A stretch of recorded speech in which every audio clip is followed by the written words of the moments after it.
I am Gregory Caldwell. I am 71 years old. Last Tuesday, my son Leo and my daughter-in-law Sabrina had me committed to the Golden Valley nursing home claiming I had dementia. They thought they were being smart, that they'd finally gotten rid of the old man and his meager pension. What they didn't know is that 48 hours later, I used their trap to buy the entire facility. This Sunday, when they arrived for their weekly guilt trip visit, they found the visiting hours had been changed from 24/7 to never. Before I tell you exactly how I did it and the look on their faces when security escorted them out, do me a favor. Let me know in the comments where you are listening to this story from. And hit that like button if you believe that underestimating your elders is the last mistake you should ever make. The whole thing started 4 days ago at their house, Leo's house. The air in their sprawling, sterile living room was thick with an unnatural concern. My daughter-in-law Sabrina was fussing over me, fluffing a pillow behind my back. "Dad, you just seem fragile lately," she said, her voice dripping with a sweetness so fake it could curdle milk. "Leo and we've just been so worried about you." I am 71 years old. I've been an engineer for 45 years. I've built bridges that withstand earthquakes. I am many things, but fragile is not one of them. I nodded politely, sipping the lukewarm tea she'd handed me. "That's very kind of you, dear. But I'm fine. Just enjoying retirement." Enjoying retirement. To them, that meant sitting in my small lakeside cottage, a place Alice and I bought in the 1970s, a place I still live. They see the old car, the faded flannel shirts, the simple meals. They see a poor old engineer living off a meager pension. They see exactly what my late wife Alice and I wanted them to see. They have no idea about the biotech investments, the offshore accounts, or the portfolio I manage before the market even opens. They don't know that my meager pension is just pocket money. They see a burden.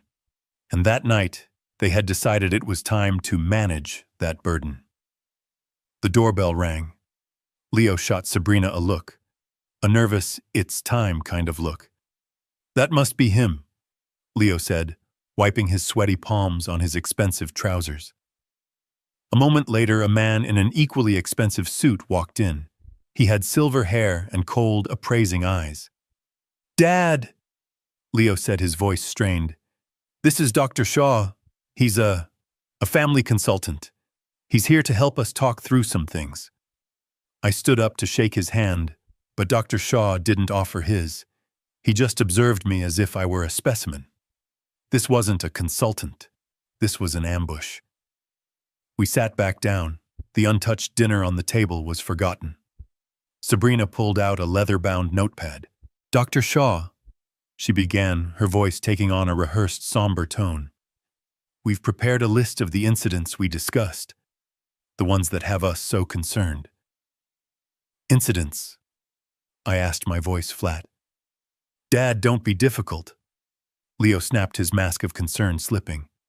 "Like the gas stove." My stomach tightened. "What about the gas stove?" "I came over last Tuesday," Sabrina said, addressing the doctor, but aiming her words at me. "The whole house smelled of gas. I found Dad in the living room reading. He had left one of the burners on unlit for hours. He could have blown up the whole house. He didn't even notice." "That's a lie," I said calmly. Sabrina's eyes flashed. "What? That's a lie," I repeated. "My house doesn't have a gas stove, Sabrina. It's been all electric since 1985. I was there. I cooked lunch. I remember turning off the electric coil. I can show you the receipt for the groceries." Sabrina's face flushed. She was furious that I'd caught her in such a sloppy, obvious lie. "No, I meant the other stove, the small one on the back patio." "The barbecue grill?" I asked, raising an eyebrow.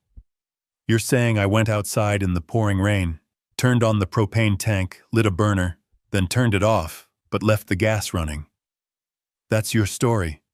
"You see, Doctor," Sabrina said, turning to Shaw, her voice suddenly cracking with manufactured pain. "He's confused. He's mixing everything up. He's in denial. This is what we deal with." Dr. Shaw nodded gravely, scribbling a note on his own pad. "Denial is a very common symptom, Mr. Caldwell." "What else?" I asked, my voice turning to ice.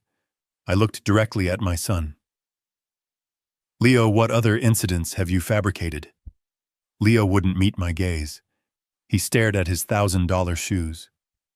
The driving dad. You got lost last week. You called me, remember? You were completely disoriented. You thought you were in Millwood. You were 30 miles from home." My blood ran cold. "I was 30 miles from home because you gave me the wrong directions, Leo. I called you for the address to that new hardware store.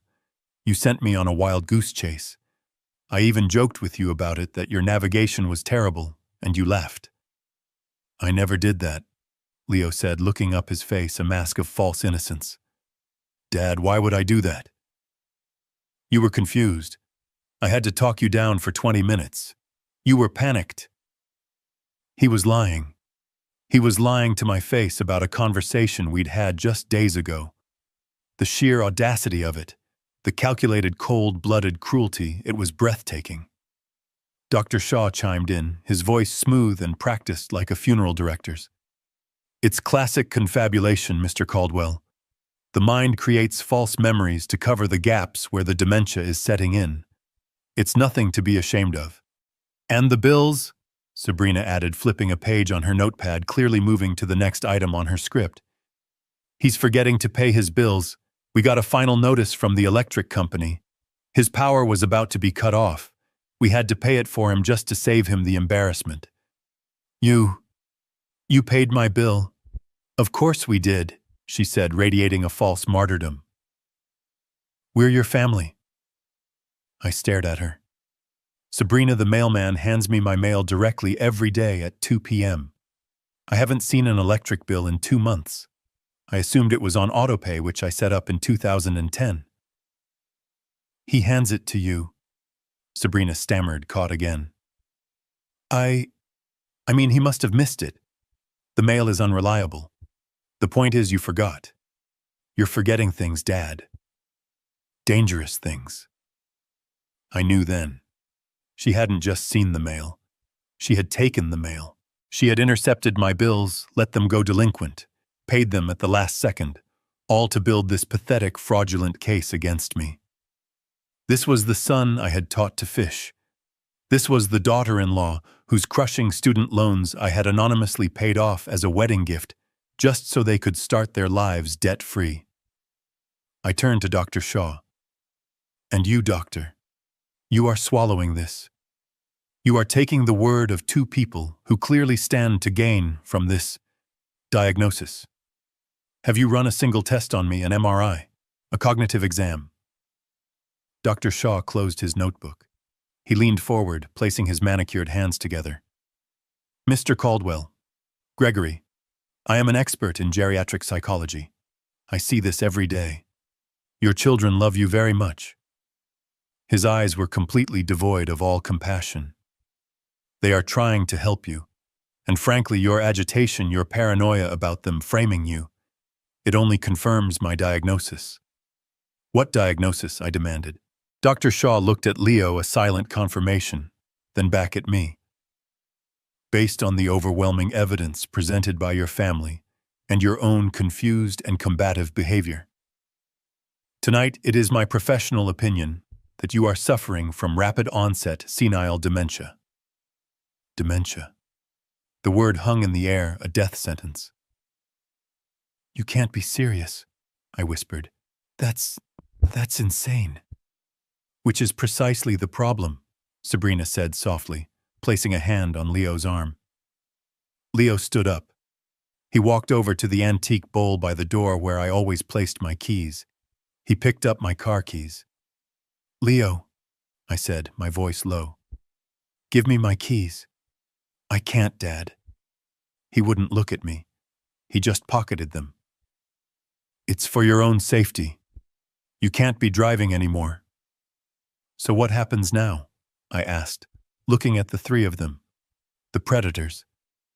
You're going to lock me in this house." "No," Leo said, finally looking at me, his eyes full of a strange, terrible pity. "We found you a wonderful place, Dad. The best. It's called Golden Valley Senior Living. They have round-the-clock care. They can manage your condition." And right on cue, as if summoned by the devil himself, I heard it. Through the expensive double-paned windows of their multi-million-dollar home, I heard it. A faint sound growing closer. A siren. An ambulance.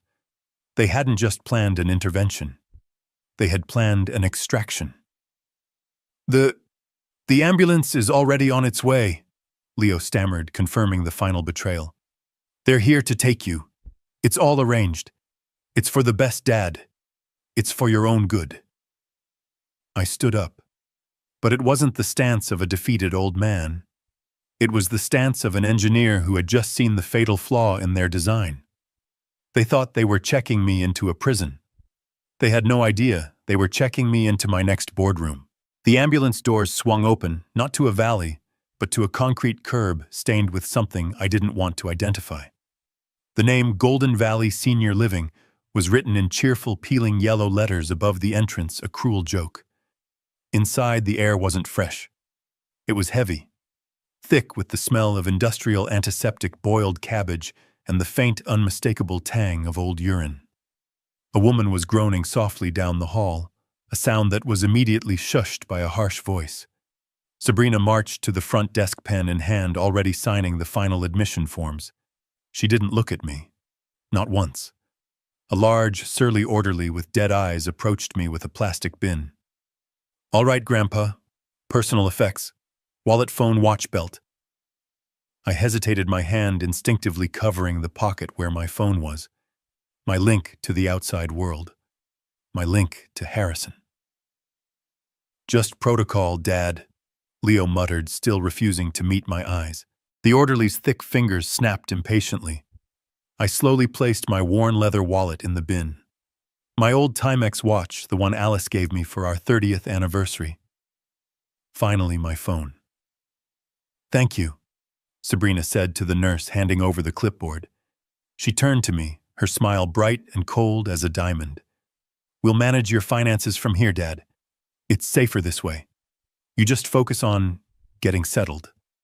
She patted my arm. The bin with my life's connections was snapped shut. The door clicked locked behind me. This wasn't a home. It was a prison. And my children had just handed over the keys. They took everything.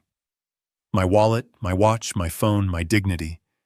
They led me down a beige hallway that smelled of bleach and despair to a small, cold room. The orderly, a large man named Frank, with a face like a clenched fist, pointed to the thin gray-blue pajamas I was still wearing from the intervention at Leo's house. "Those two, Grandpa. You get the standard gown. Hospital policy." I was forced to change in front of him.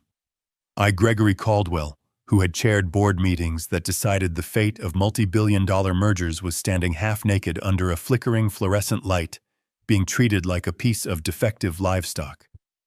They handed me the thin gown. It tied at the back, and the ties were too short. It never fully closed. "Pockets. Empty them." Frank grunted, holding out a clear plastic bag. I reached into the pajama pockets I was handing over. A used tissue. A lip balm. And in the small breast pocket, my fingers brushed against the cold, familiar metal. I pulled it out. The 1884 Morgan silver dollar. It looked dull and unimportant under the harsh light. Frank squinted, his thick fingers snatching it from my palm. "What's this? I told you no cash." I had to think fast. I let my voice tremble, let my body slump into the role they had cast for me. "My wife," I whispered, the word catching in my throat. "Alice, she gave it to me before she passed. It's just my lucky piece." Frank snorted a cruel, ugly sound. "Lucky doesn't look so lucky from where you're sitting, old man." He was about to drop it into the plastic bag with my shoes, to be locked away in a storage room lost forever. My heart stopped. My entire plan, my entire life was about to be sealed in a Ziploc bag by a man named Frank. Oh, for God's sake, just let him keep the stupid coin. Sabrina's voice, sharp and impatient, echoed from the doorway. She was tapping her expensive shoe, clearly annoyed by the delay. It's a piece of junk silver, Frank. It's worthless. If it keeps him quiet and cooperative, let him have it. We are paying for the premium comfort package, aren't we? Her arrogance was a thing of terrible beauty. Frank, clearly annoyed at being overruled, but unwilling to challenge a premium client, shoved the coin back into my hand. His skin was rough against mine. Fine, don't swallow it. I closed my fist around it. The cold metal bit into my palm, an anchor in a raging sea. Sabrina turned and walked away, her heels clicking, satisfied with her little display of power. She thought she had granted a pathetic old man a final meaningless trinket. She had no idea she had just handed me the loaded gun I would use to destroy her. She thought it was worthless. She had no idea that this single coin, this piece of junk silver, held the keys to a kingdom she couldn't even begin to comprehend. It wasn't just a lucky piece. It was a custom-milled military-grade hardware wallet. A cold wallet. Alice, my Alice, had it commissioned years ago. She was the brilliant one, always. I was the engineer. I understood structures, mathematics, the physical world. Alice. Alice understood the future. I remember her in the late 90s sitting at our simple Formica kitchen table surrounded by printouts from the early internet. The rest of the world was buying pets.com. Alice was reading obscure white papers on genomics and a strange new field called biotechnology. Gregory, she said one night, her eyes electric with a light I hadn't seen since we were young. They're mapping the human genome. This isn't a gold rush, darling. This is the creation of the world. Again, we have to be a part of it. She found 3 tiny unknown startups.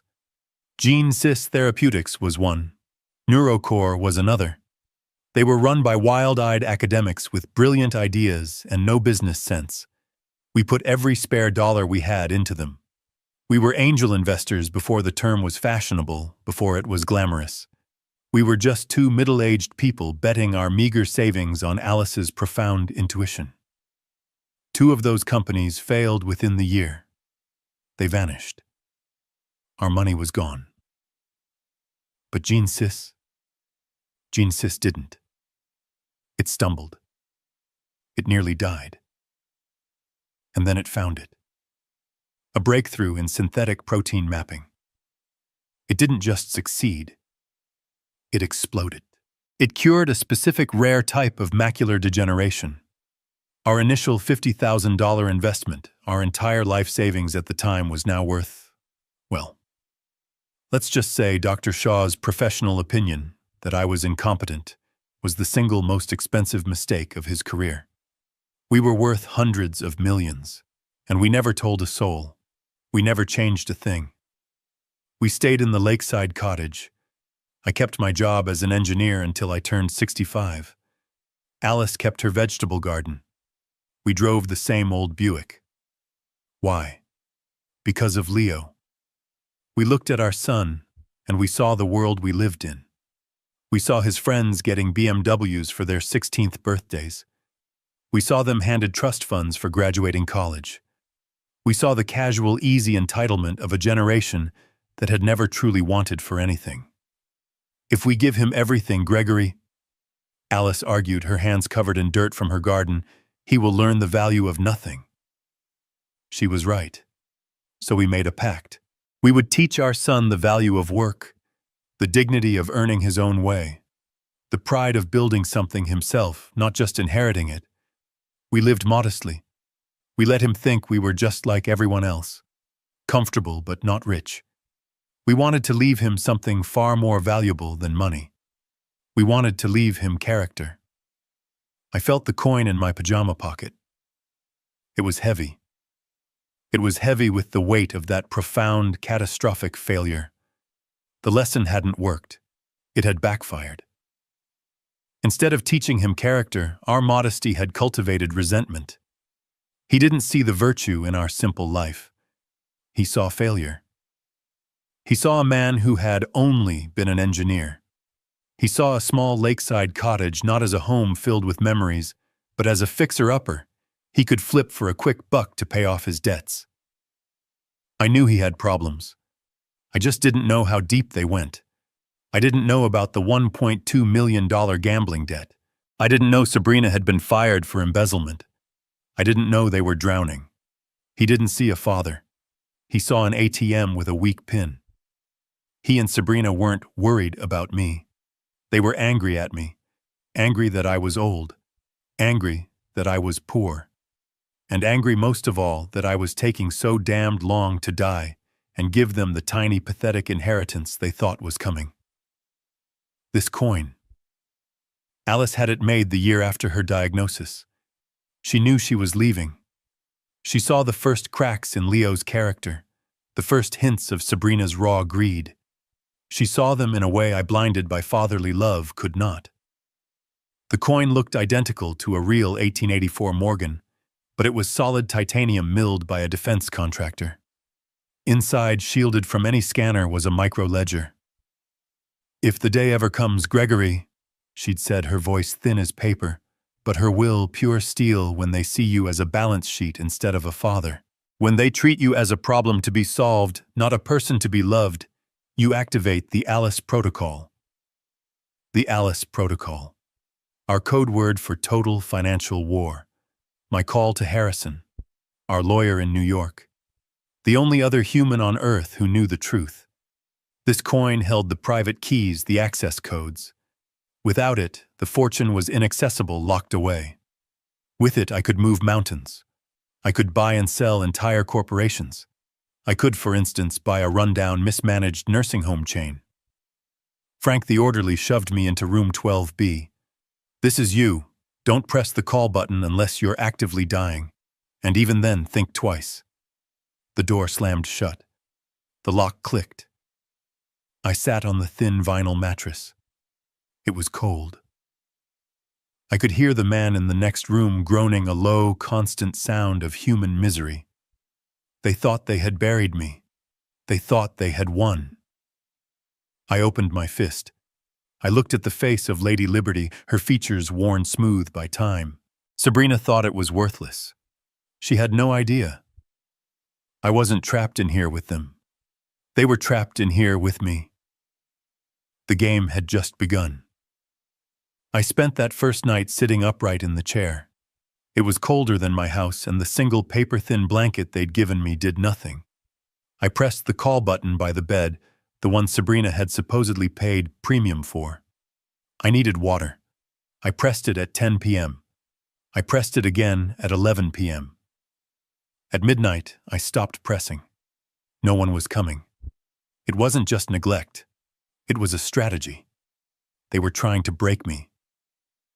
Just before dawn, the door creaked open. It wasn't the heavy-footed Frank. It was a young nurse, her movements quick and quiet. Her name tag read Maria Diaz. She checked my vitals, her face tired but professional. As she was leaving, she paused, looked back at me shivering in the chair, then glanced down the empty dark hallway. In one swift motion, she grabbed an extra thick blanket from the linen cart outside and tossed it onto my lap. It was the first act of human warmth I had felt in what seemed like an eternity. "Thank you," I whispered, my voice hoarse. She hesitated, her hand on the doorframe. She leaned in close, so close I could smell the faint scent of coffee on her breath. Her voice was barely audible. "I saw what they did, Mr. Caldwell." I frowned. "What?" "Your family," she whispered, her eyes darting nervously. "When they admitted you. They paid extra for the special service." I had no idea what that meant. "Special service like better food?" Maria's eyes hardened with a deep professional anger. "No, it's a code. It means they're paying the floor manager extra to have staff ignore your call button. They want you to be difficult. They want you isolated." The blood drained from my face. It wasn't just neglect. It wasn't incompetence. It was a plan. They were paying to have me tortured, paying to have me ignored to make me seem more confused, more desperate, to create the patient Dr. Shaw had fraudulently diagnosed. The sheer, calculated evil of it. I grabbed her arm, my fingers surprisingly strong. My voice was a desperate rasp. "Help me," I whispered. "Maria, please. They are trying to destroy me. I need a phone. A simple prepaid phone. I will pay you. I can pay you more than you make in a year." Her eyes widened in fear. I can't. I'll be fired." "They are stealing from me," I pleaded. "They are burying me alive. One call. That's all I need. One call." She looked at me, her face torn. She saw the truth in my eyes, the desperation, the sanity. She gave a single tiny, terrifying nod. "Tomorrow," she breathed. "Be patient." And then she was gone. The next 24 hours were the longest of my life. I sat in that chair, pretending to be the senile old man they wanted. I ate the gray mush they served. I didn't press the call button. I just waited, my entire being focused on the sound of the shift change.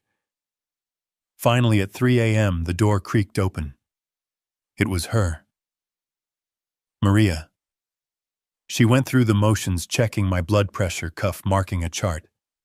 Her back was to the door. The hallway was silent. "Are you asleep, Mr. Caldwell?" she whispered. I didn't move. "I have it," she breathed. "Don't react. I'm going to put it in your pillowcase when I fluff your pillow. Don't touch it until I am gone." My heart hammered against my ribs. I heard her move to the bed, the rustle of the cheap cotton pillowcase. I heard the faint, dull thud as the small, precious object was dropped inside. It was done. She finished her checks and left without another word. I waited 5 full minutes, my ears straining, listening for Frank's heavy footsteps in the hall. Nothing. My hands trembled as I reached into the pillowcase. My fingers closed around a small plastic prepaid burner phone. It felt like a brick of gold. It was my lifeline. But where to hide it? The room was bare. A metal bed frame, a thin mattress, a bedside table with a bolted-down lamp. There was nowhere. They did random checks. If Frank found this, it was over. Not just for me. For Maria. I lifted the corner of the thin, vinyl-covered mattress. I slid the phone onto the metal springs beneath, as far into the middle as I could reach. It wasn't perfect. If they searched, they would find it. I lay back down, my body rigid, clutching the Morgan dollar in one hand, while the phone lay hidden just inches beneath me. I had the tool. Now I just had to survive until I could use it. I waited until 3 a.m. The silence in Golden Valley wasn't peaceful. It was a dead, heavy silence broken only by the rhythmic click of the forced air heater and the low, constant groaning of the man in room 12C. I listened for Frank's heavy footsteps in the hall. Nothing. I'd been timing his rounds.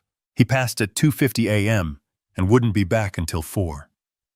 This was the window. My hands trembled so violently, I fumbled with the mattress. The cheap vinyl squeaked, a sound like a scream in the darkness.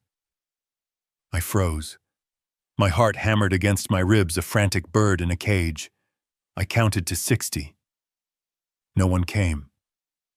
I slid my hand along the cold metal springs until my fingers brushed the small plastic body of the burner phone. I pulled it out. The screen lit up my small, dark room, casting monstrous shadows on the wall. I cupped it under the thin gray blanket, my old stiff fingers punching in the number 1 agonizing digit at a time. This was the only number I had memorized for the last 20 years. The number my wife Alice had made me recite every night for a month, until I could do it in my sleep. The number for Harrison. It rang. Once. Twice. 3 times. A click. A sleepy, irritated, multi-million-dollar voice from a New York penthouse 3,000 miles away. This had better be life or death. Harrison, I whispered. My voice was a dry, unused rasp. There was a dead pause. The sleepiness in his voice vanished, replaced by a sharp, sudden alarm that crackled across the line. Gregory. My God. What time is it? Are you all right? Are you in a hospital? Yes. I breathed the word catching in my throat. But not the way you think. What? What's wrong? I heard sheets rustling, a lamp click on. I'm booking the first flight. Do you need me in California? No, I said. I looked at the cracked, water-stained ceiling of my room. I could smell the bleach from the floor, the despair. No, I need you to do something. Anything, Gregory, you know that. Name it. I closed my eyes. For a second, I wasn't in Golden Valley. I was back in our simple kitchen 5 years ago. Alice was sitting at the table.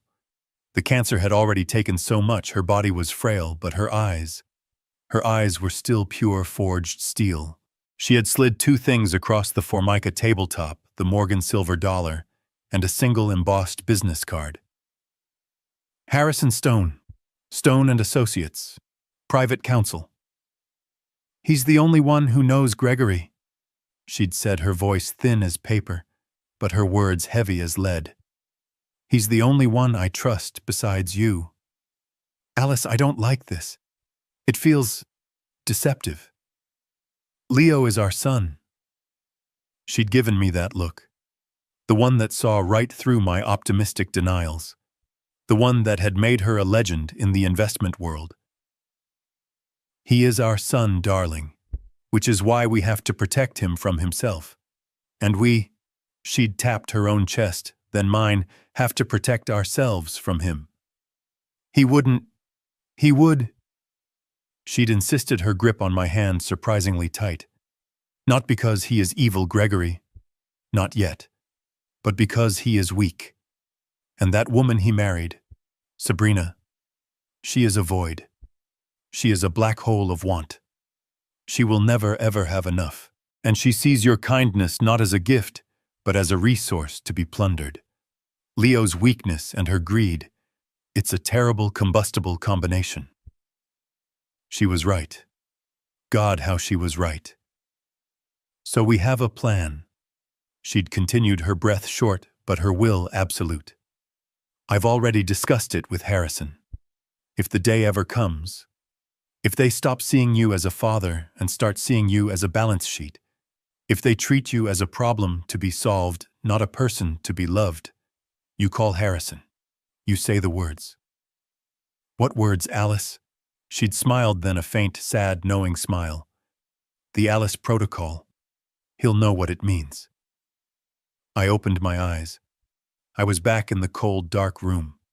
Back in the cage my son had locked me in. Harrison? I said, my voice suddenly steady, clear, and cold.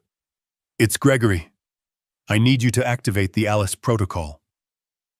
The silence on the other end of the line was absolute. It was heavier than any sound. It stretched for 5 seconds. 10. I could hear Harrison breathing.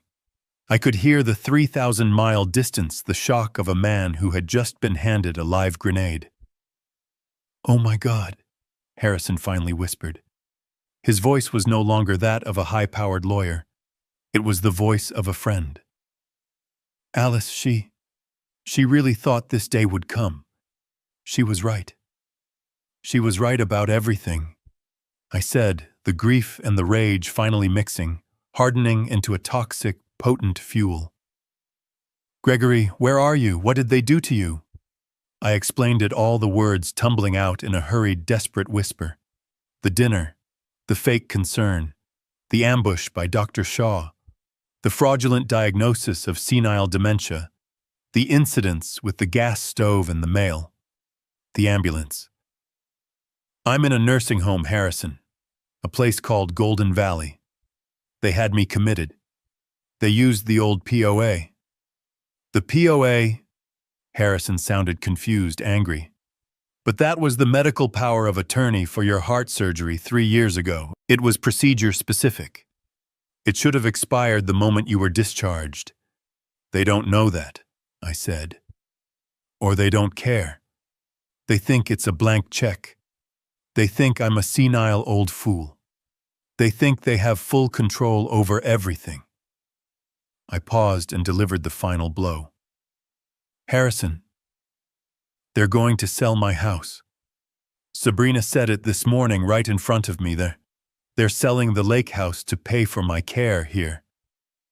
I heard the sound of a keyboard clicking furiously on the other end of the line. The friend was gone.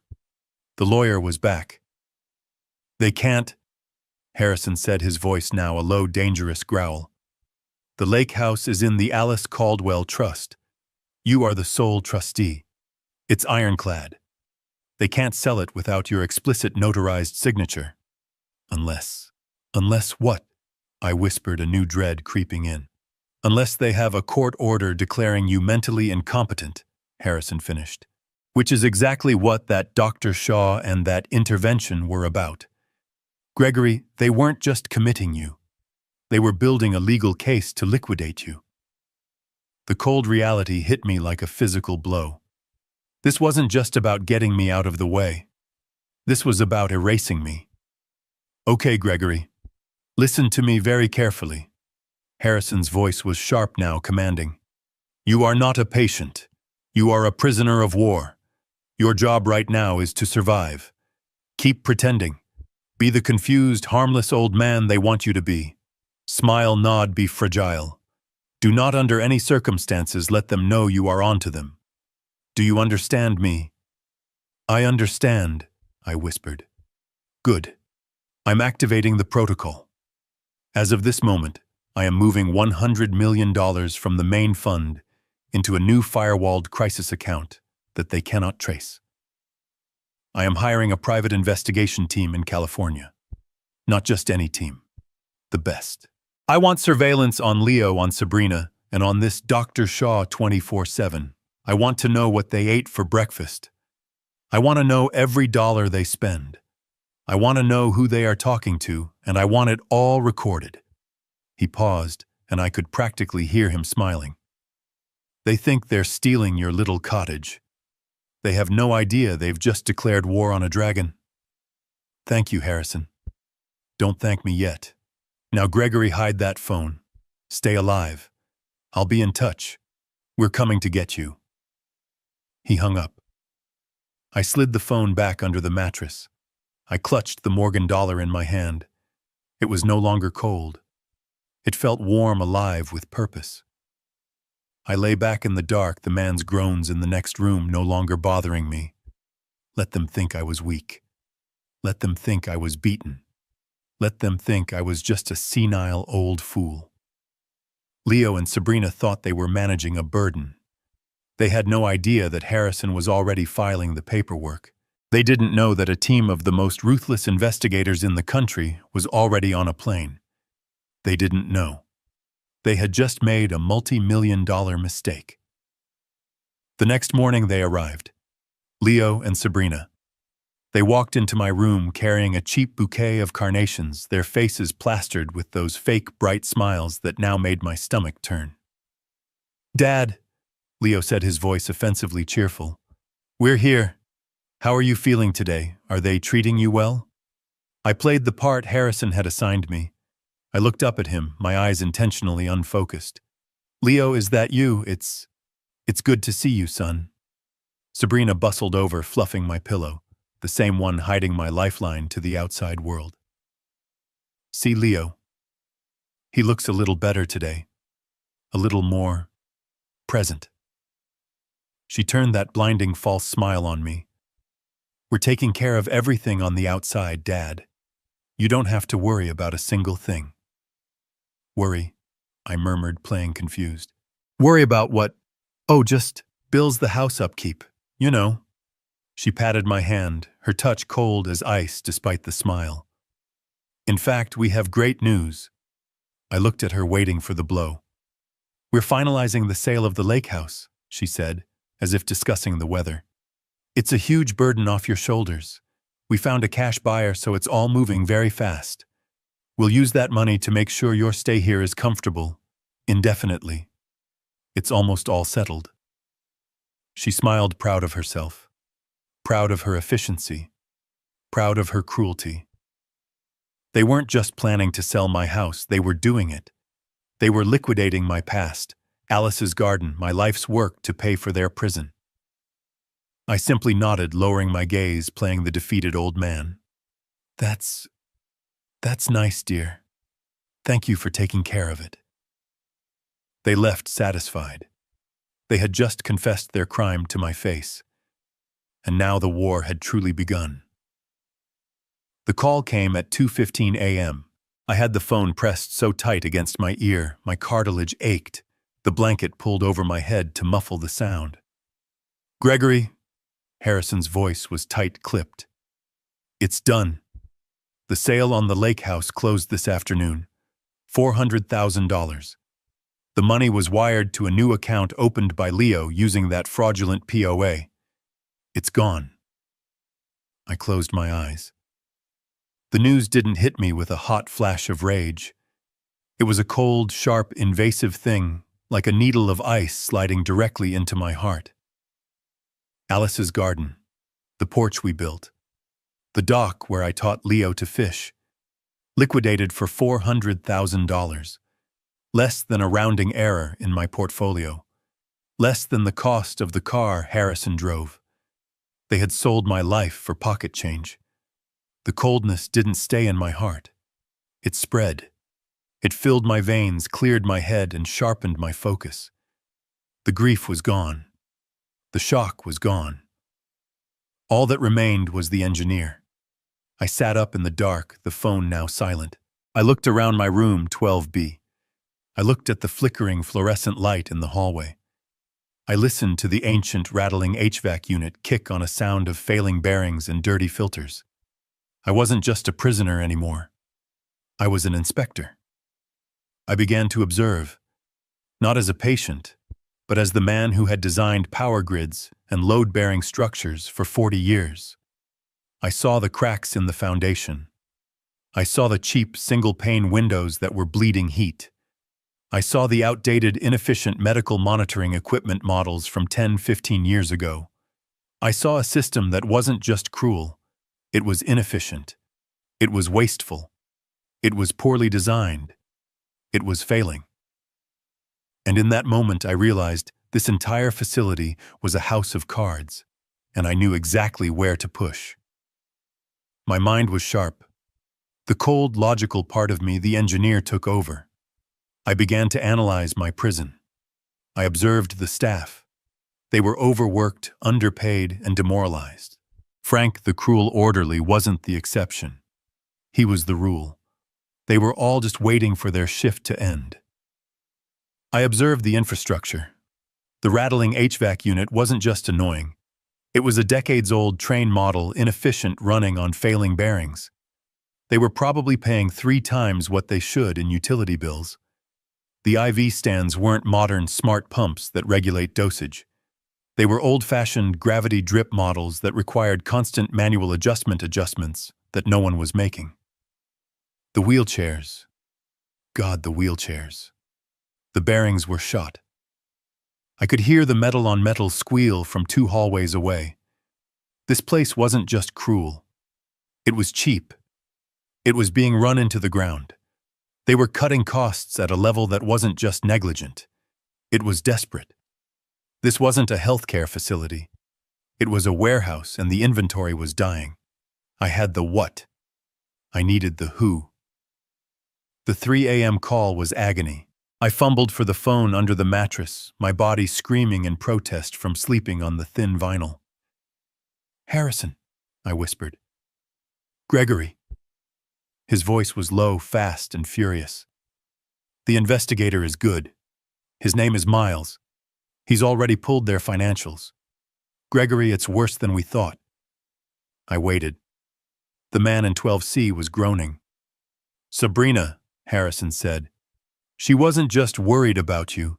She was terminated from her job at the law firm 3 weeks ago. My blood ran cold. Fired why? Embezzlement, Harrison said. The word hit me like a stone. She was caught diverting client retainer funds, almost $80,000. They didn't press charges, but they fired her.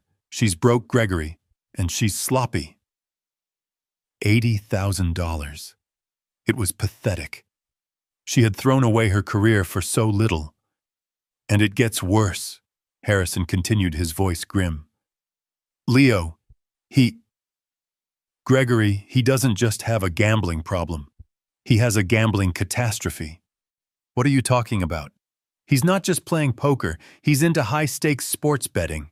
He's deep, very deep. How deep, Harrison? I whispered. There was a heavy pause on the line. According to Miles, he owes $1.2 million. And not to a casino in Vegas, Gregory. He owes it to a private bookmaking syndicate. The kind of people who don't take you to court when you miss a payment. 1.2 million. The number was so large it was almost abstract. My son. My weak, foolish son. The boy I'd taught to value hard work had become a man who would bet his entire life on a game he couldn't control. This wasn't just greed. This was sheer animal panic. They weren't just trying to get rich. They were trying to survive. They were trying to plug a hole that was about to drown them. And they were using me as the plug. I spent the next day in a daze processing the information. The cruelty now had a motive. A desperate, pathetic motive. When Maria came on her shift, I was ready. She quickly checked my room, then slipped inside, closing the door most of the way. Mr. Caldwell, you look terrible, she whispered. Maria, I need information. Who owns this place? Not the floor manager. Who signs the checks? Who owns the building? She was nervous. I don't know. That's management stuff. I just work the floor. Why, look at that heart monitor. I pointed to the bulky beige machine in the corner. That's a Hewlett-Packard 7835. They stopped making replacement parts for that in 1998. The IV pump is a Baxter. I know because I invested in the company that made its replacement 20 years ago. I leaned forward, my engineer's mind connecting the dots. This facility is running on fumes, isn't it? You're short-staffed. The equipment is ancient. They're cutting costs everywhere. Her eyes filled with a sudden frustrated anger. Yes, she admitted. You're right. It's awful. They cut our overtime. They switched to a cheaper food supplier last month. The meat is inedible. We're always short on basic supplies, even sterile gauze. Who is doing this? It's a corporation, she said, the word sounding like a curse. A big, faceless private equity firm, Crestview Holdings. They're based somewhere on the East Coast. They bought this chain of nursing homes about 5 years ago, loaded it with debt, and have been sucking every last penny out of it ever since. She leaned in closer. And we hear rumors, Mr. Caldwell, all the time. The paychecks are late. The suppliers are suing for non-payment. They're not just cutting corners. They're on the verge of bankruptcy. Crestview Holdings.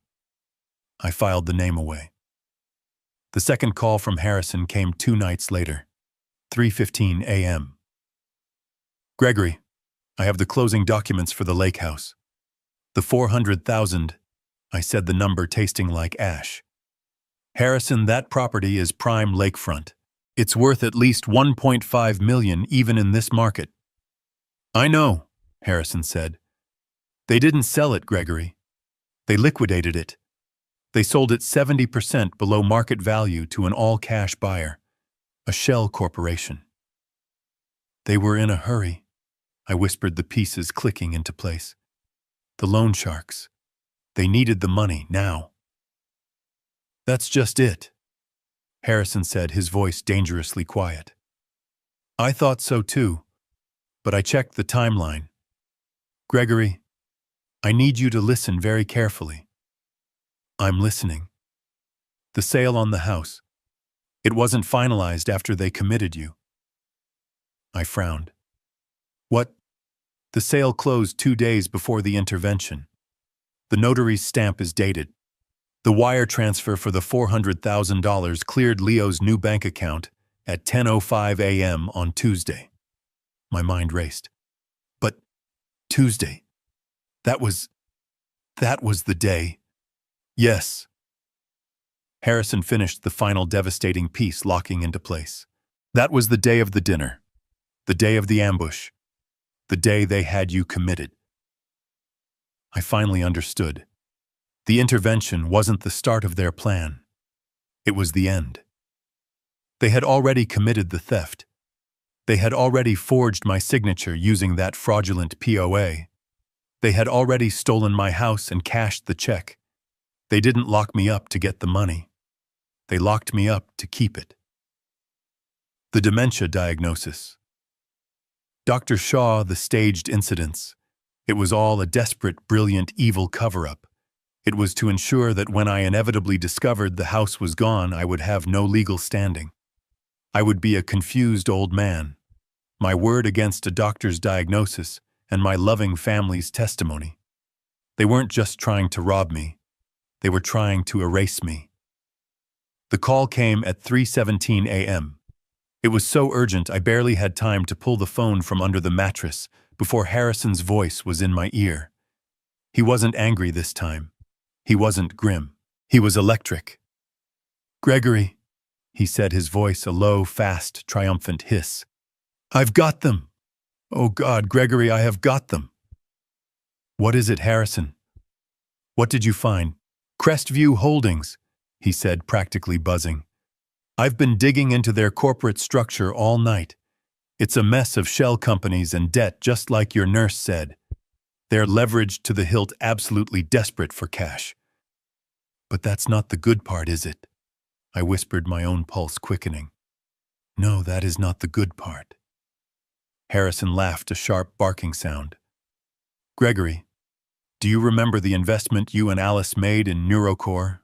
I frowned. "Neurocore? That was one of the failures. It went under." "No, it didn't," Harrison said. "It didn't fail. It was acquired. It was bought for pennies on the dollar in 2003 by a larger holding company, which was then acquired by an even bigger private equity firm. Gregory, the firm that acquired them. It's the parent company of Crestview Holdings." I sat bolt upright in the dark, the thin mattress groaning. My mind was racing. "What? What are you saying, Harrison?" "I'm saying," he said, and I could hear the smile in his voice, that based on Alice's original investment and the subsequent stock-for-stock acquisitions, "Gregory, you own 8% of their parent company." I couldn't breathe. "You're not just a victim, Gregory," Harrison said, his voice dropping to a conspiratorial whisper. "You are one of their largest individual shareholders. You have a seat on their board of directors that you've never claimed. They have no idea who you are. They have no idea that the senile old man they're trying to liquidate is their boss." I sat there in the dark, the phone pressed hard against my ear. The man in 12C was still groaning, but I didn't hear him anymore. All I could hear was the beautiful, perfect mechanical click of a massive steel trap snapping shut. 8%. A seat on the board. They had put me inside their own company. They had locked me inside their own vault. I started to laugh.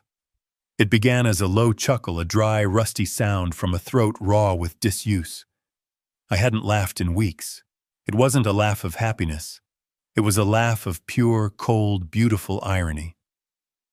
"Gregory," Harrison asked, his voice cautious, Are you all right?" I wiped a tear from my eye. "Harrison," I said, and my voice was no longer the voice of a weak old man. It was the voice of the engineer who had built empires. It was the voice of the man Alice had married. "I'm better than all right. I'm clear." I took a deep breath, the stale antiseptic air tasting suddenly sweet. "Harrison, I don't want to sue them. Suing is messy, Suing is weak. Suing is what they would do. What do you want to do, Gregory? I smiled into the darkness. I want to destroy them. I want to own the cage they put me in. I want to own the very air they breathe. I want them to understand what they did not in a courtroom, but in a boardroom. Harrison. Activate the full Alice protocol. The part she and I discussed, if things ever went this bad. There was a sharp intake of breath on the other end of the line. Gregory, are you sure the full protocol? That's scorched earth. They sold my wife's home, Harrison. They tried to erase my mind. I said, my voice dropping to a whisper. Scorch the earth. Burn it all down. There was a long, heavy silence on the line. I heard Harrison exhale a slow, deliberate breath. Scorched earth it is, Gregory. The full Alice protocol, God help them. The plan was forged in whispers in the dead of night, surrounded by the smell of bleach and human misery. I, the supposed senile patient, lay in my cot, the blanket pulled over my head, dictating financial warfare into a $9 burner phone. All right, Harrison, I whispered, my mind racing, the engineer in me coming alive. Here's the schematic. Crestview Holdings is desperate. We know this. Maria confirmed their paychecks are bouncing. They're being sued. They're bleeding cash. Miles confirms it. Harrison's voice was a low growl in my ear. Their stock is in the toilet. They're toxic. They're actively seeking a buyer for their entire senior care portfolio to stop the bleeding. They have 12 facilities, including yours. They're trying to sell it as a package deal, but no one is biting. It's too much debt, too much liability. Good, I said. Liability is just a number. Debt is just a tool. Here is what we do. I want you to go into the Alice Protocol wallet. You know the one, the rainy day fund. I thought back to Alice 20 years ago, sitting across from me after the first major payout from Jean Sis. I'd wanted to buy a boat. She'd looked at me with that smile that always meant she was 5 moves ahead. A boat. Gregory, that's what you want. A depreciating asset. I wasn't just an engineer. I was a negotiator. In my prime, I'd brokered deals between billion-dollar aerospace contractors. I'd sat across from government officials and corporate titans, men who ate weakness for breakfast. I learned to be the quietest man in the room, to listen to everything, to speak last, and to make my one offer the only one that mattered. Alice had that same instinct. But where I was a scalpel, she was a broadsword. We don't buy toys, darling, she had said, sliding a document across the table. We buy leverage. We're going to create a fund. We'll call it the Rainy Day Fund, and we will never ever touch it until it's pouring. Now I was in the middle of a typhoon. It's pouring, Harrison, I whispered into the phone. Liquidate $10 million from the fund. I want it in a clean, untraceable holding company by morning. Call it AC Trust. Alice Caldwell, Harrison said softly. I like it. 10 million. Done. What's the play? It's a 2-pronged attack. I said, my mind building the strategy like a blueprint. First, the 8%. As a major shareholder, I want you to file an emergency injunction tomorrow. I want a full audit of Crestview. I want to see every dime they've spent, every corner they've cut, every safety violation in this hellhole and the other 11. I want to leak to the press that a major concerned shareholder is investigating the board for criminal negligence. That will tank their stock completely, Harrison said, a note of admiration in his voice. It will create a panic. Exactly, I said. We create the panic. We make them more desperate. We become the fire. And the second prong, the AC Trust, I replied. While their building is burning, we show up with the water. 48 hours after you file the injunction, while the board is in full-blown panic, AC Trust will make an offer. An all-cash, no-questions-asked offer to buy the entire senior care portfolio. Every facility, every employee, every resident, every lawsuit. They'll be so desperate to stop the bleeding and the audit. They'll see it as a lifeline. Harrison breathed, catching on. They won't even look at who's behind the trust. They'll just sell. They'll sell, I confirmed. And they'll sell it for pennies on the dollar just to make the problem go away. They'll sell it to me. I remembered a negotiation in Tokyo. A Japanese CEO had been trying to bully me, yelling, posturing, threatening to walk. I just sat there. I let him scream for 20 minutes. When he was finished, red-faced and panting, I leaned forward and said, "Are you done? Because my offer hasn't changed. But in 60 seconds, it's going to go down by 10%. I got the deal. Leo and Sabrina had only ever seen the flannel shirt-wearing, quiet lakeside-dwelling dad. They had no idea who I was. They had no idea about the man who had built this fortune. They saw a quiet pond, and they had no idea it was miles deep and full of sharks. "It's beautiful, Gregory," Harrison said. "It's ruthless. It's exactly what Alice would have done." "Yes, it is," I said, a cold, hard satisfaction settling in my chest. "Now, Harrison, let's talk about the details. I don't just want to buy the facility. I want to own the debt that Leo owes, the 1.2 million. The bookies, Gregory, that's dangerous. Those aren't public companies."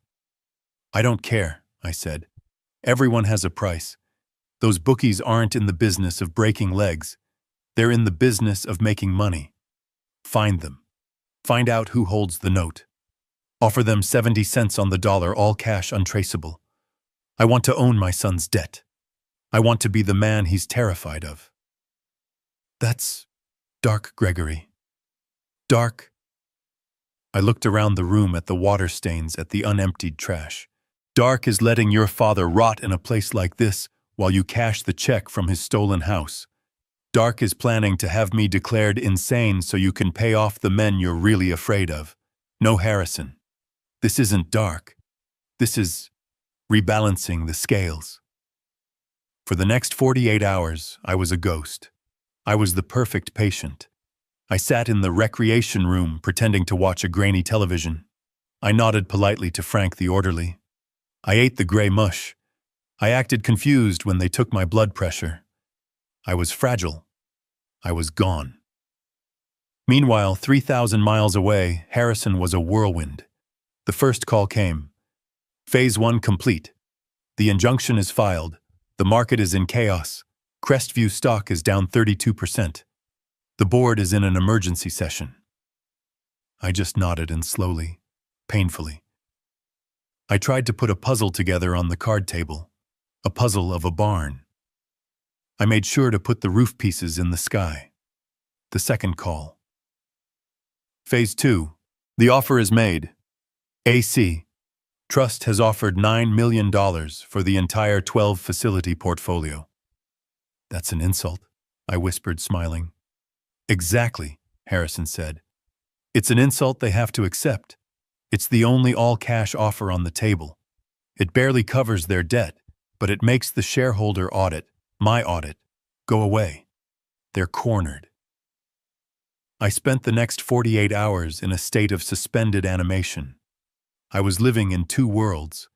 In one, I was Gregory Caldwell, room 12B, a senile old man with no family, no future, and no hope. In the other, I was a predator circling my jaws, closing in on my prey. Leo and Sabrina visited again. They were glowing. They were happy. The $400,000 had clearly been permanent. The pressure was off. They were safe. "Dad," Leo said, and his smile was genuine for the first time. "We're so glad you're settling in." "It's a good place, son," I mumbled, not looking up from my bowl of gray soup. "See," Sabrina said, patting his arm. "I told you. He's happier here. He's safe. We did the right thing." They were so pleased with themselves, so proud of their monstrous final solution. They had no idea that while they were patronizing me, My lawyer was in the final stages of a $9 million acquisition. The final call came on a Thursday, 3:30 a.m. I was already awake. Harrison. His voice was calm. It was the calm of total victory. Good morning, Mr. Caldwell. The wire transfer is complete. The documents are signed. Crestview Holdings no longer owns a single nursing home. I closed my eyes. So it's done. Yes, Harrison said. Welcome to the healthcare industry. Congratulations, Gregory. You are the sole owner of Golden Valley Senior Living. The next day, I was still a patient. I sat in my chair staring at the wall, the perfect image of a man waiting to die. I was still in room 12B, but now I owned the room. I owned the chair. I owned the rattling HVAC unit. I waited for Maria's shift.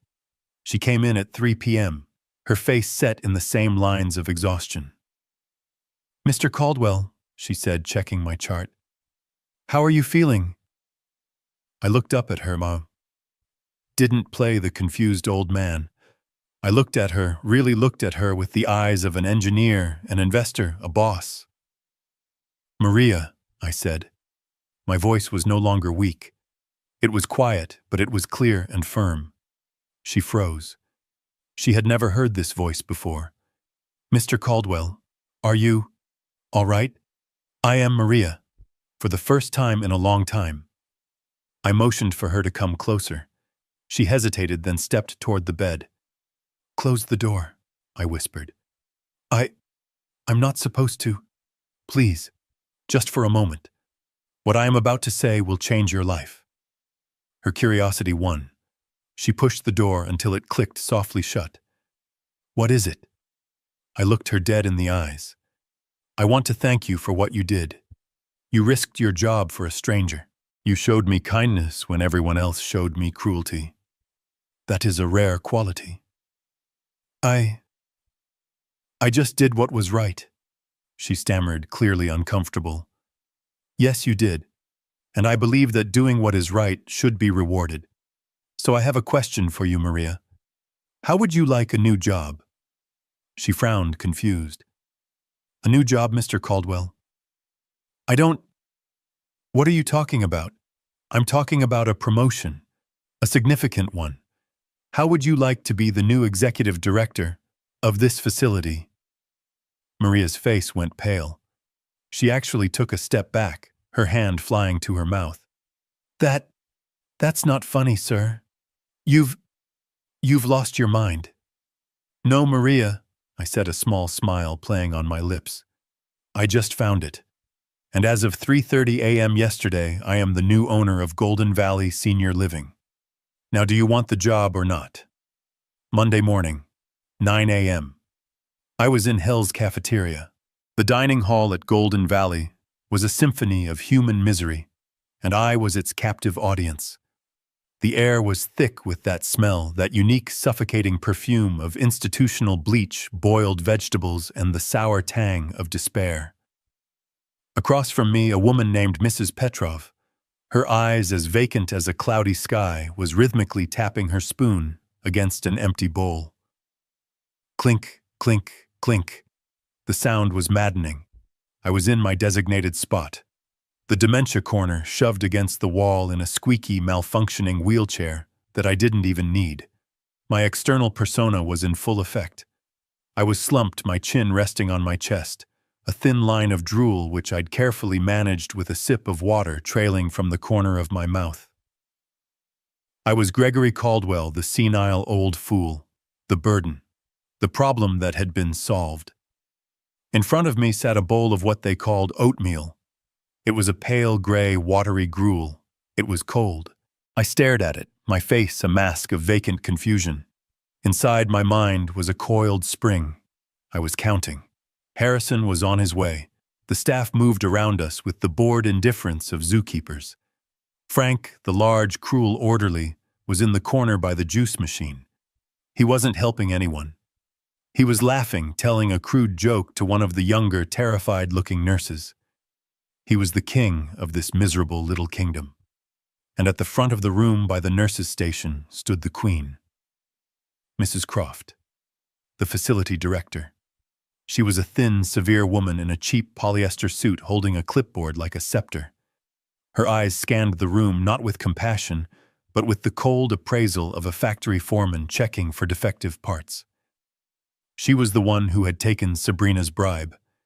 She was the one who had personally enforced the special service on my room, ensuring my call button was ignored, ensuring my isolation.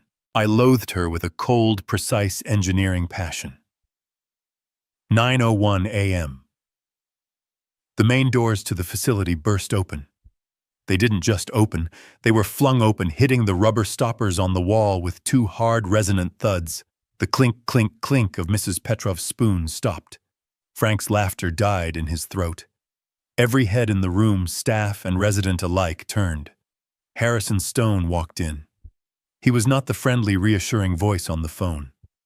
This was Harrison Stone's senior partner in his battle armor, a $9,000 razor-sharp charcoal suit. His silver hair was perfect. His face was set in an expression of absolute cold neutrality. He was not alone. Flanking him, two on each side, were four other people. 2 men, 2 women. They were all dressed in identical dark, severe suits. They carried expensive leather briefcases. They didn't look like they were here for a visit. They looked like they were here for a corporate execution. They looked, I thought, with a flicker of grim satisfaction, like wolves that had just been invited into the sheepfold. The entire atmosphere of the dining hall changed. The air crackled. The smell of bleach was suddenly cut by the faint, expensive scent of their cologne and perfume. Mrs. Croft, annoyed by this interruption of her absolute authority, marched forward. "May I help you?" She snapped, her voice echoing in the sudden silence. "Visiting hours are not until 10 a.m., and this area is for residents and staff only." Harrison didn't even look at her. He continued walking until he was in the dead center of the room. He surveyed the scene. He saw me slumped in my wheelchair. His eyes met mine for a fraction of a second. I saw a flicker of cold rage in them before he masked it. He turned to the woman on his right, the one with the tablet. "Ms. Gray, now." Ms. Gray stepped forward. Her voice wasn't loud, but it was pitched to carry to cut through any other sound. "Attention. This is an emergency all-staff meeting. All employees of Golden Valley Senior Living are to report to the dining hall immediately. This is not a request." Mrs. Croft's face turned a dangerous shade of red. "Excuse me. Who do you think you are? You cannot barge in here and—" "Be quiet, please," Harrison said. He didn't raise his voice. He didn't have to. The simple, cold command stopped her mid-sentence. The grumbling staff began to shuffle in from the hallways. Frank the orderly leaned against the back wall, his arms crossed, a smirk on his face, clearly enjoying the sight of his boss being challenged. He thought this was entertainment. He had no idea he was a star of the show. Mrs. Croft, trembling with rage, squared off against Harrison. "I am the director of this facility. You have no authority here. I am calling the police." She reached for her hip for the walkie-talkie she wore. "I wouldn't do that if I were you," Harrison said, his voice dangerously soft. "My name is Harrison Stone. I am the lead counsel for the Alice Caldwell Trust." "The what?" Croft spat. "I don't care if you're counsel for the president. You are trespassing. Get out. Now." "I assure you we are not," Harrison replied. He nodded to Ms. Gray. Ms. Gray tapped her tablet, and a document appeared on the screen. She handed it to Mrs. Croft. As of 3:30 a.m. Friday morning, Crestview Holdings' entire senior care portfolio was sold in an all-cash acquisition. Croft's eyes scanned the document. I could see the moment the blood drained from her face. I could see her hands begin to shake. This isn't possible," she stammered.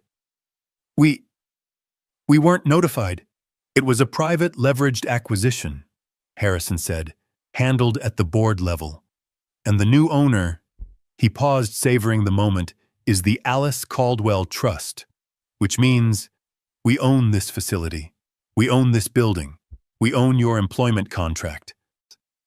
He leaned in, his voice dropping so only she could hear it, but I could read the intent on his face. And as of 9:02 a.m. this morning, that contract is terminated. You can't, Croft shrieked, her voice cracking, losing all its authority. I have a contract, I have rights, I'll sue. Please do, Harrison said, smiling a thin reptilian smile. We would be delighted to discuss your management practices, your special service fees, and your fraudulent billing during discovery. I'm sure the State Medical Board would be fascinated. Croft went silent. The color was gone. She was gray. Harrison nodded to one of the men in suits, a large man who looked like he could bench press a car. Mr. Davies, our new head of security. He will be escorting you from the premises. You will leave your keys, your badge, your laptop, and your files. You have 5 minutes to collect your handbag from your office. No, please, she stammered, looking around for support. But no one moved. Mr. Davies gently but irresistibly took her arm. She was led out of the room, sputtering threats and pleas, her entire world collapsing in 30 seconds. The remaining staff stood in stunned, terrified silence. They were frozen. Harrison turned to the room, his voice now booming with authority. That brings us to our next order of business. He looked at Ms. Gray. The list, if you please. Ms. Gray stepped forward again, her tablet in hand. Her voice was cold, mechanical, and final. The following employees are also terminated effective immediately for gross negligence, patient abuse, and violation of care standards. Your final paychecks will be mailed. You will be escorted from the property. You have 2 minutes. The room held its breath. Frank Miller. The smirk on Frank's face vanished. It was as if he'd been slapped. What? You can't. I'm in the union. Your union has already been notified of our intent to clean house, Mr. Miller, Harrison said. And they have been provided with video evidence of your conduct. They will not be supporting you. Mr. Davies, Frank is first. You can't do this to me, Frank roared as the security head approached him. Brenda Wallace, Ms. Gray continued, ignoring him. Brenda was the nurse who had laughed when Mrs. Petrov dropped her spoon and couldn't pick it up. She let out a small sob. Mark Jenkins, the night orderly who slept at his desk.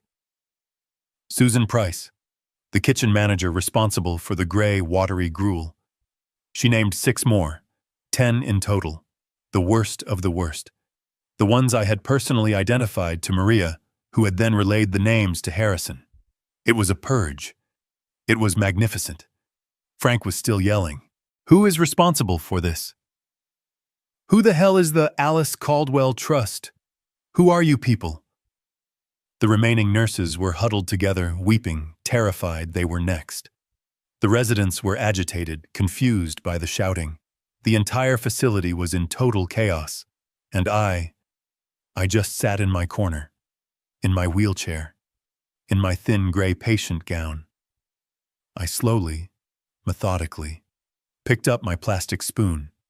I dipped it into the cold, gray, disgusting oatmeal. I brought the spoon to my lips, my hand trembling with feigned palsy. And as Frank was being physically dragged past me, still screaming, "Who did this?" I looked up, met his eyes, and smiled. Harrison let the shock settle. The sound of Frank's distant, fading curses was the only thing breaking the stunned silence. The remaining staff just stood there, pale, not knowing whether to run or to beg for their jobs. Harrison straightened his tie. He walked to the center of the room, his expensive shoes clicking on the cheap linoleum floor. Now, he said, his voice cutting through the fear. For those of you who remain, let us be clear. The old way of doing business here is over. He gestured to the empty space where Mrs. Croft had stood. On behalf of the new owner, the Alice Caldwell Trust, I am here to announce a complete management restructuring. He let that hang in the air. Effective immediately, your previous director has been terminated for cause. Your new executive director is Mrs. Maria Diaz. He gestured to the wall near the kitchen. Maria was still standing there, still in her simple blue nurse's scrubs, her hands clasped in front of her. She looked as stunned as everyone else. The staff stared, their minds unable to process what was happening. Their floor nurse, their new boss. Maria took a hesitant step forward, then another, walking to the front of the room. She looked at Harrison, who gave her a single firm nod. She turned to face her former colleagues. Her voice was quiet, but it held a new steel-like authority. "There will be many changes," she said simply, "starting today. But my first official act as director is to introduce the man who made this possible." She turned, her hand extending. Not to Harrison, not to the men in suits. She pointed directly to the dementia corner, directly to the squeaky wheelchair, directly to me. "Please welcome the chairman of the Alice Caldwell Trust, who has decided to place his permanent office right here to personally oversee this transition, Mr. Gregory Caldwell." Every single eye in that room, every terrified nurse, every shocked administrator, every confused resident, every eye turned to me. Sunday, 10 a.m. Showtime. I wasn't in my room.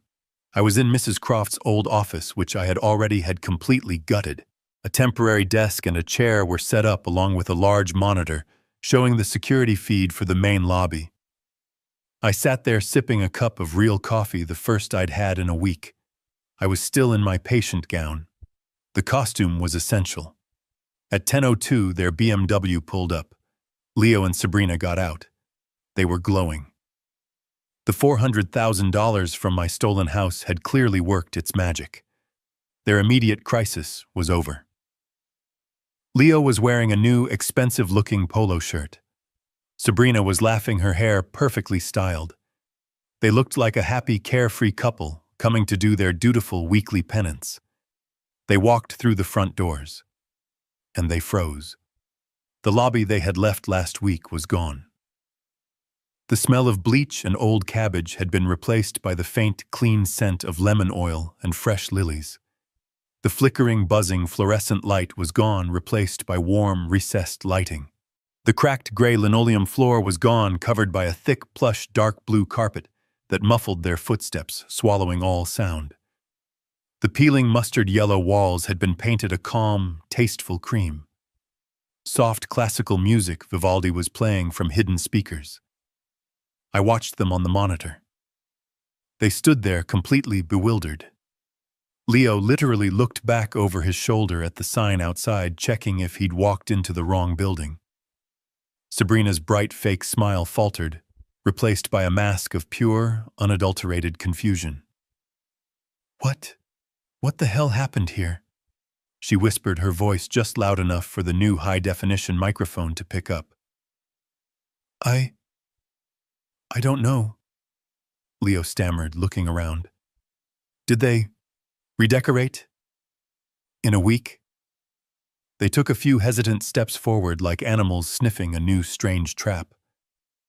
Their eyes landed on the reception desk. It was no longer the cheap particle board counter. It was a solid, polished mahogany desk, and sitting behind it, not in scrubs, but in a perfectly tailored navy blue blazer, was Maria Diaz. She was typing on a brand-new computer.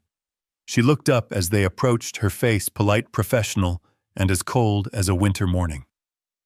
"Good morning," she said, her voice clear and strong. "May I help you?" I watched them on the high-definition monitor in my new office. The office that 72 hours ago had belonged to the vile Mrs. Croft. They pulled up in Leo's BMW, the one I had unknowingly paid for through the allowance I'd been secretly funding for years. They looked happy. Genuinely, disgustingly happy. Leo was wearing a new, bright blue polo shirt, the kind he knew I couldn't afford. Sabrina had a new designer handbag slung over her shoulder, a cream-colored monstrosity that probably cost $2,000. They were laughing as they got out of the car, Leo patting his pocket. And why wouldn't they be? The $400,000 from the fraudulent sale of my home of Alice's garden was safe in their bank account. The loan sharks were paid off. The embezzlement was temporarily covered. The crisis was averted. They had won. They had successfully liquidated their senile old father, and now they were here to perform their weekly 1-hour penance. The dutiful visit of the loving, concerned children to the man they had buried alive. It was all part of the act, part of the alibi. They pushed through the front doors, and they froze. I leaned forward in my chair, my hands clasped, savoring this moment. This was the overture. The look on their faces was worth the entire price of admission. The lobby they had left last week was gone. The rank, suffocating smell of bleach, boiled cabbage, and old urine was gone. The air was now clean, circulating, carrying the faint, crisp scent of fresh lilies and lemon oil. The buzzing, flickering, fluorescent tubes that had cast a sickly yellow pall over everything were gone, replaced by warm, recessed lighting that made the room feel like a high-end hotel, not a municipal morgue. The cracked gray linoleum, sticky with decades of grime, was gone. A thick, plush, navy blue carpet now covered the floor, muffling their footsteps, swallowing all sound. The mustard yellow, peeling walls were gone, painted a calm, tasteful cream. Soft, classical music Vivaldi was playing from speakers I'd had installed in the ceiling. I watched them on the monitor. They just stood there, utterly bewildered. Leo physically turned around, looking back over his shoulder at the building's exterior sign, as if to confirm he had walked into the right address.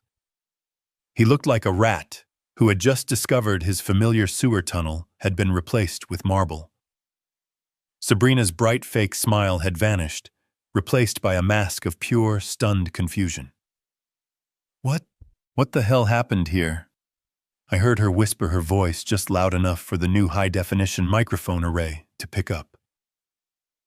I don't know, Leo stammered. He looked around, his eyes wide. Did they redecorate? In a week, who paid for this? They took a few hesitant steps forward. Their arrogance was gone, replaced by a deep, vibrating unease. This wasn't the territory they knew. This wasn't the dump they had thrown me into.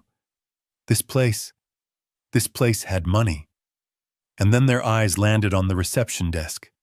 The cheap particle board counter with the chipped veneer and the glass partition was gone. In its place stood a single massive desk of solid polished mahogany. It gleamed under the new lights, and behind it sat Maria Diaz. It wasn't Nurse Maria, not the tired, frightened young woman in cheap, oversized scrubs, her hair pulled back in a messy bun. This was Director Diaz. She was wearing a razor-sharp, custom-tailored navy blue blazer. Her hair was styled in a sleek, professional chignon. She was typing on a brand-new 30-inch curved monitor. She saw them approach from the corner of her eye, but she didn't look up. Not immediately. She let them stand there. She made them wait. I had promoted her on Thursday. I'd given her a $100,000 signing bonus and a blank check to fix this place. I told her, Maria, you know what's wrong here better than anyone. Fix it. And start with yourself. She had apparently taken that to heart. Leo finally cleared his throat. A small, nervous sound. Excuse me. Maria looked up, slowly. Her face was not the warm, conspiratorial face I knew from my dark, desperate nights. It was polite. It was professional. It was as cold and remote as a distant star. Good morning, she said, her voice clear and strong, echoing slightly in the newly carpeted lobby. May I help you? Sabrina, recovering her composure, stepped forward, her new handbag swinging. She was trying to re-establish her dominance. She looked at Maria's new suit, her eyes narrowing. Maria, is that you? What are you doing at the front desk? I am the new executive director of this facility, ma'am, Maria replied, her tone perfectly flat. Now, how may I help you? The word director hit Sabrina like a slap. She stopped, her mouth slightly open. What? We're here. Leo interrupted, his voice strained. To see my father. Gregory Caldwell, room 12B. He said it with that old familiar dismissiveness, as if he were asking for a piece of luggage he had checked. Maria Diaz nodded. One moment, sir. She turned to her new gleaming monitor. Her fingers, which I noted had a fresh manicure, clicked on the keyboard. 1 click, 2 clicks. She stared at the screen, her brow furrowing just slightly. Caldwell? She murmured as if to herself. Can you spell that for me, please? Sabrina huffed, her impatience returning. It's Caldwell. Gregory. Gregory. He's been a resident here for almost 2 weeks. Room 12B. He's a dementia patient. She emphasized the last part as if it were the key to unlocking the system. Maria's fingers clicked a few more times. Click, click, click. She scrolled with the mouse. She tilted her head. She looked at the screen for a long, agonizing 10 seconds. I watched them on my monitor. Leo was starting to fidget. Sabrina was tapping her foot. Finally, Maria shook her head ever so slightly. She looked up, her face a perfect neutral mask of professional regret. I'm very sorry, sir, ma'am. Sorry for what? Sabrina snapped. Just tell him we're here. I'm sorry, Maria said again, her voice clear and final. But I don't see anyone by that name on our active patient list. I watched their faces. It was magnificent. The confusion, the irritation, the slow dawning realization that something was terribly, fundamentally wrong. What? What does that mean? Leo said, stepping closer to the desk. That's ridiculous. He has to be here. We admitted him ourselves. He's in room 12B. Just go check. Sir, I assure you, Maria said, her voice acquiring a slight edge of steel.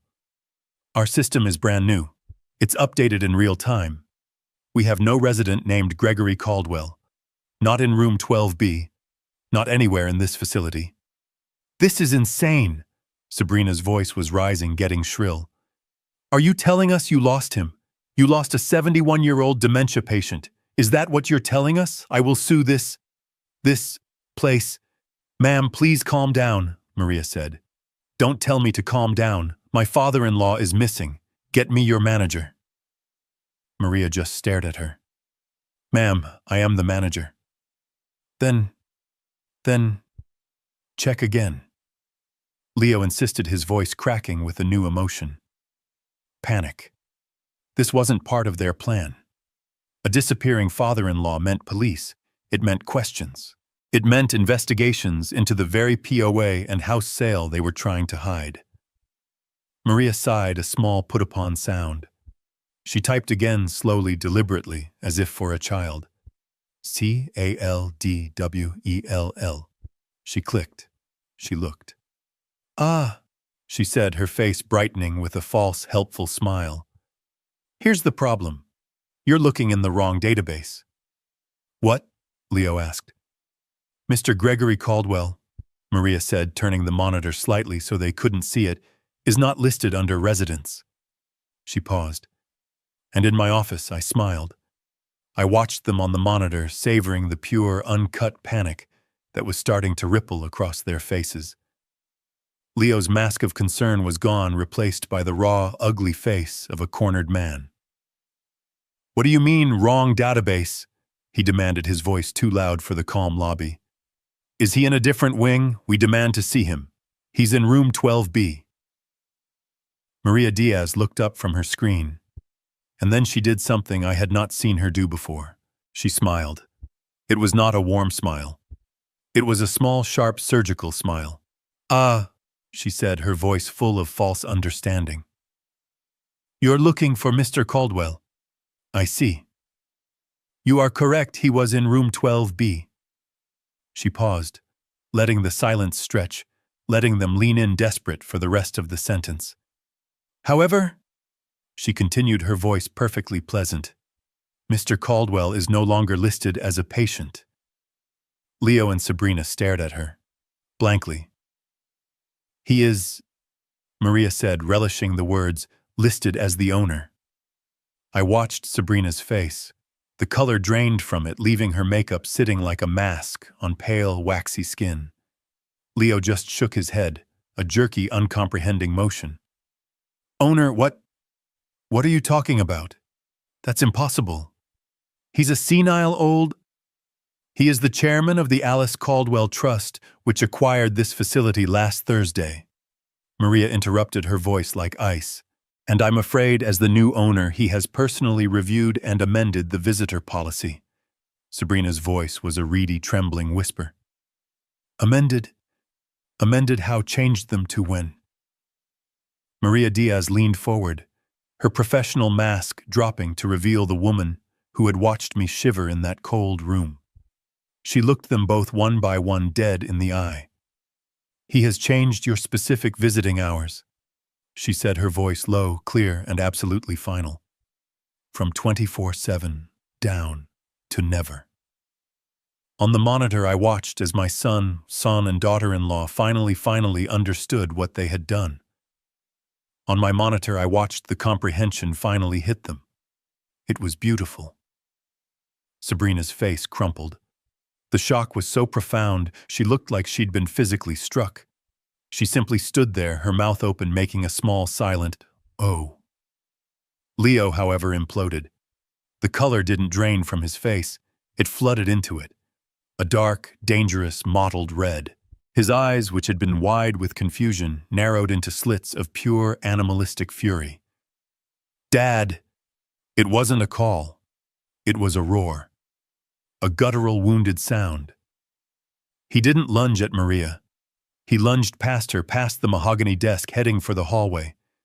Heading for my old room 12B. He was going to find me, to drag the senile old man out and shake the truth from him. He never made it 2 steps. Mr. Davies, my new head of security, the large, quiet man in the dark suit who had been standing discreetly by the new floral arrangement, moved. He didn't rush. He simply materialized. He intercepted Leo's lunge with a solid, unmovable wall of muscle. One hand grabbed Leo's bicep. The other planted itself flat on his chest. Leo, all his rage and panic, hit him and just stopped. It was like watching a wave break against a cliff.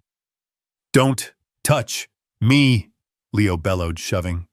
Mr. Davies didn't shove back. He simply held. He applied precise, effortless pressure. A second guard, just as large, stepped in, blocking the hallway completely. "Let me go." Leo struggled, his expensive polo shirt straining. "That's my father in there. You can't keep me from him, sir." Mr. Davies's voice was calm, bored, and amplified by my new microphone system. "I'm going to have to ask you to lower your voice." Leo was trapped, pinned between the immovable object and the unbreakable desk, with his wife watching his world collapsing. The rage turned to pure, sputtering desperation. "Sabrina, call the police, call them." And that was my cue. I watched the monitor in my new office, the one that still smelled faintly of Mrs. Croft's cheap perfume and new paint. I watched my son, his face a grotesque mask of purple rage, physically struggling against Mr. Davies. I watched my daughter-in-law, her face a waxy, pale mask of disbelief, her hands clutching her new, expensive handbag. I heard Leo's desperate, strangled roar, "Sabrina, call the police! Call them!" I took a slow, deliberate sip of my coffee. It was a single-origin Kona, freshly ground. It was excellent. I'd had it overnighted. I stood up. I was no longer wearing the thin, humiliating gray-blue patient gown that tied in the back. I was wearing a suit. It was a Savile Row suit, dark charcoal wool, hand-stitched with a subtle windowpane check. A suit my wife Alice had insisted I buy 20 years ago for a particularly hostile takeover negotiation in London. "It's not a suit, Gregory," she'd said, smoothing the lapels. "It's armor." It still fit perfectly. I buttoned the single horn button. I adjusted my cuffs.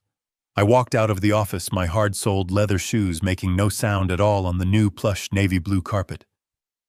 I turned the corner of the hallway and stepped into the lobby. Leo, Sabrina. My voice was quiet. It wasn't the weak, trembling whisper of the senile old man they had committed. It was the voice of the chairman of the board. It was the voice of their father. And it cut through Leo's animalistic yelling like a surgeon's scalpel. He froze. His struggle with Mr. Davies stopped instantly. He turned, his body still tense, his chest heaving. Sabrina, who had been fumbling for her phone, looked up, her hand frozen in her bag. Their eyes locked onto me. I watched with a cold, clinical fascination as their brains tried to process the two images. The man from last week slumped in a wheelchair in the corner of the dining hall, drooling into his gray, watery oatmeal, his eyes vacant, his hands shaking. And the man standing before them, now immaculate in his armor, his hair combed, his eyes clear and sharp and cold as a winter sea. It was a cognitive dissonance they could not bridge.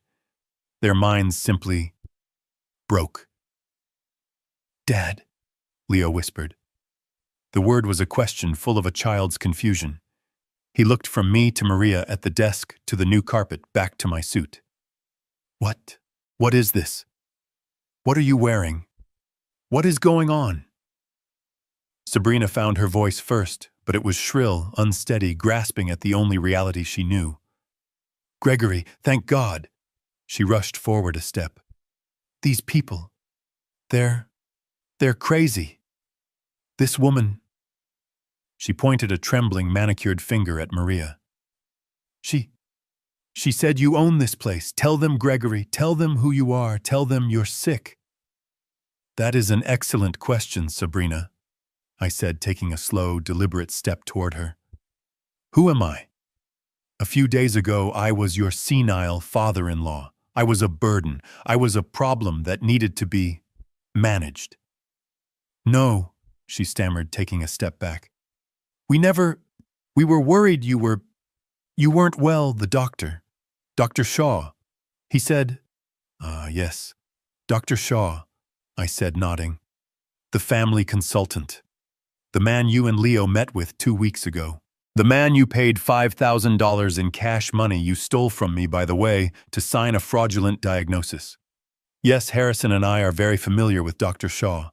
My private investigator, a man named Miles, found him to be remarkably cooperative when faced with the sudden and permanent loss of his medical license." Sabrina's face went from pale to the color of ash. She didn't just stammer. She gasped. Investigator? But the money?" Leo stuttered, his mind seizing on the one thing that truly mattered to him. "The house. The $400,000. That was for your care. We were protecting it for you." "My care," I repeated. I let the words hang in the air, heavy with their own lie. "You mean the $400,000 you got from illegally selling my home, a home worth at least $1.5 million, using a fraudulent, expired medical power of attorney?" Leo flinched as if I had struck him. "You mean..." I continued, taking another step. "The $400,000 that you wired to a private offshore bookmaker in Macau at 9:07 a.m. on Tuesday. Before I was even in the goddamned ambulance. That $400,000, Leo." This time Leo didn't just go pale. He looked like he was going to be physically sick. He stumbled back, shaking his head, his eyes wide with animal terror. No. How could you? How could you know that? You were very sloppy, son," I said, my voice holding no anger, just a profound, cold, tectonic disappointment. "You were desperate. You used the exact same shell corporation to receive the house money that Sabrina used to hide the $80,000 she embezzled from her law firm." Sabrina let out a small, strangled squeak. "That's right, dear," I said, turning to her. $80,000.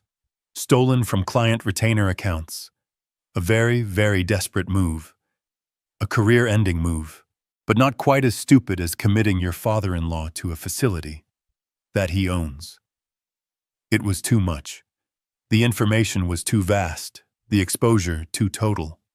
Their entire carefully constructed fraudulent world had been dismantled in less than 60 seconds. Leo's mind, cornered and terrified, snapped back to the only defense he had ever known. The one I had foolishly allowed him to use as a shield his entire life. "You can't do this," he roared, his voice cracking with panic, his eyes wild. He wasn't talking to me as his father. He was talking to me as the bank. We're family. I'm your son. You can't just destroy us. This is about money. It's just money. You have to help us. We're your family." He shouted the word family as if it were a magic incantation, as if it were a shield that absolved him of all sin, as if it were a credit card with no limit that I was eternally obligated to pay no matter the cost. I let the word hang in the air of my new, clean, quiet lobby. "Family," I repeated. I took another step. I was standing just a few feet from him now. I looked him dead in the eye.